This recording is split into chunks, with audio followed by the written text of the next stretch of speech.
شخصیت میں ایک امتزاج ہوتا ہے 2-3 کوالٹیز کا جی اور بظاہر ایسا لگتا ہے کہ یہ ساری کوالٹیز ایک دوسرے سے متصادم ہیں لیکن لے کے وہ وقار کی طرف ہی جا رہی ہوتی ہے. مثال طور پر جیسے عاجزی انکساری ہے لیکن وہ سب کے ساتھ نہیں کرنی کہ سب کے آگے جھک رہے ہیں, لیکن اصل عادتاً بندہ عاجزی انکساری جہاں ضرورت ہے وہاں کرے, اور دوسری طرف وجاہت بھی ہو کہ وہ اپنا دبدبہ اپنا روب اور اس کے روب و دبدبے سے باطل ڈرتا ہو.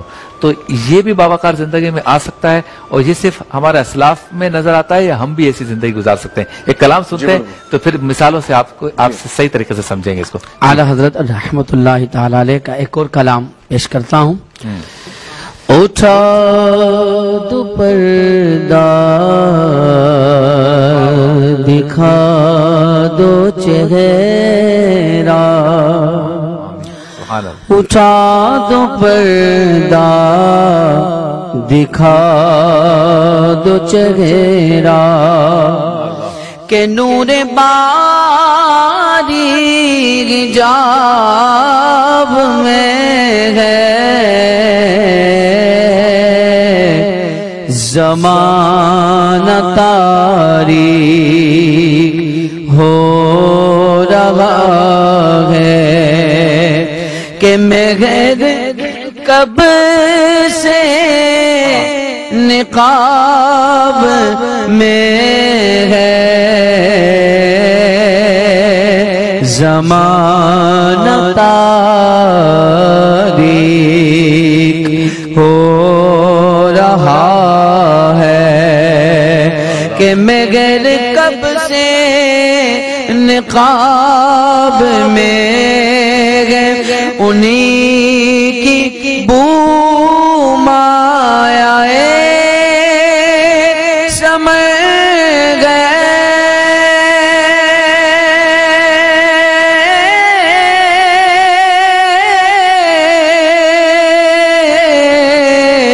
انہی کا جلوہ چمن چمن ہے, انہی کا جلوہ چمن چمن ہے, انہی سے گلشن مہک لگے گئے, انہی کی دھنگت گلاب میں گئے, اٹھا دو پردہ جلی جلی بو سے اس کی پیدا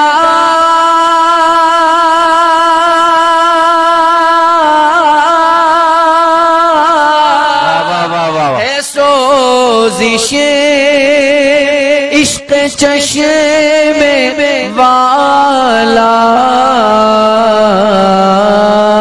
کباب آہو میں بھی نہ پایا, مزہ جو دل کے کباب میں ہے, اٹھا دو پردہ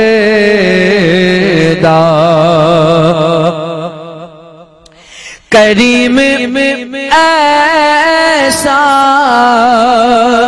ملا کہ جس کے کھلے گے ہاتھ اور بھرے خزانے, بتاؤ اے مفلسوں کہ پھر کیوں تمہارا دل اضطراب میں ہے, اٹھا دو پردہ کھڑے گے ملک نکیر سے پر, نہ کوئی حامی نہ کوئی یاور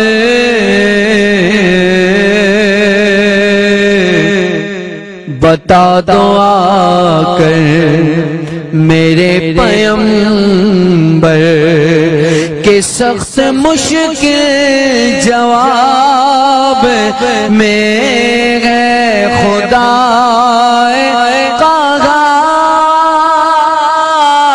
قہار ہے غضب پر کھلے بدکاریوں کے دفتر بچا لو آ کر شفیع محشر تمہارا بندہ عذاب میں ہے اور کریم اپنے کرم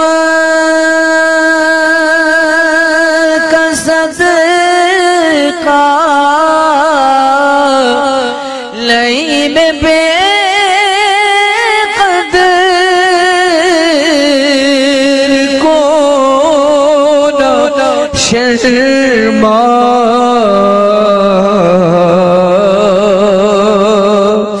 مولا تو اور رضا سے حساب لینا رضا بھی کوئی حساب میں ہے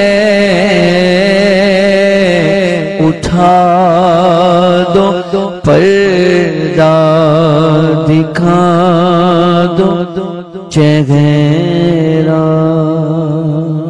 بہت پرسوز کلام پیش کیا حافظ غلام مصطفیٰ قادری صاحب نے ماشاءاللہ. اللہ تعالیٰ آپ کے علم میں، ہنر میں، فن میں، سب میں برکت عطا فرمائے، آمین. تو شاہ صاحب باوقار زندگی حسین امتزاج کا ذکر ہم کر رہے تھے کہ عاجزی انکساری بھی ہو اور وجاہت بھی ہو. جی بالکل آپ نے جو بات ارشاد فرمائی. اب آپ دیکھیے کہ انسان عجز و انکساری اصلاً جو کرے وہ اپنے رب کے سامنے کرے اور اپنے رب کے لیے کرے. کیونکہ شبیر بھائی آپ دیکھیے کہ عبادت کا معنی کیا ہے؟ اقصی غایت الخضوع و تذلل، انتہائی درجے کی انکساری. صحیح. اور انتہائی درجے کی تعظیم کا نام ہے عبادت. صحیح. اور ظاہر سی بات ہے انتہائی درجے کی انکساری جب ہو سکتی ہے کہ جب کسی کے حضور آپ اپنے انتہائی درجے کی تعظیم کی شے کو پیش کریں. صحیح. تو آپ کے بدن میں سب سے تعظیم کا سب سے بڑا درجہ جو ہے وہ کی پیشانی کا ہے، تو وہ آپ اللہ کے حضور خاک میں رکھ دیتے ہیں. صحیح. تو اس سے آپ اعلان کر دیتے ہیں کہ میرے نزدیک جو سب سے قدر کی چیز تھی وہ میں نے تیرے آگے جھکا دی ہے. تو اللہ رب العالمین جل وعلا کے لیے اسے مستقل بالذات اور معبود برحق یقین کرتے ہوئے جب یہ انکساری کی جاتی ہے تو یہ عاجزی عبادت کہلاتی ہے.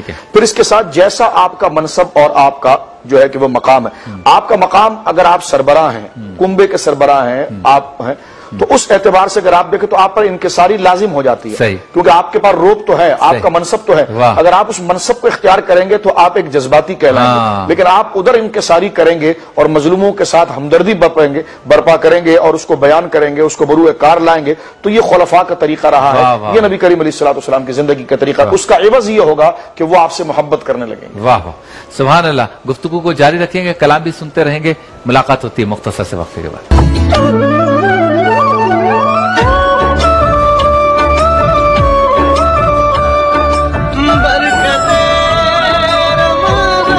دیکھیے راستہ بدلتی ہے، رکتی نہیں، اور اس میں داغ لگ جائے تو داغ تو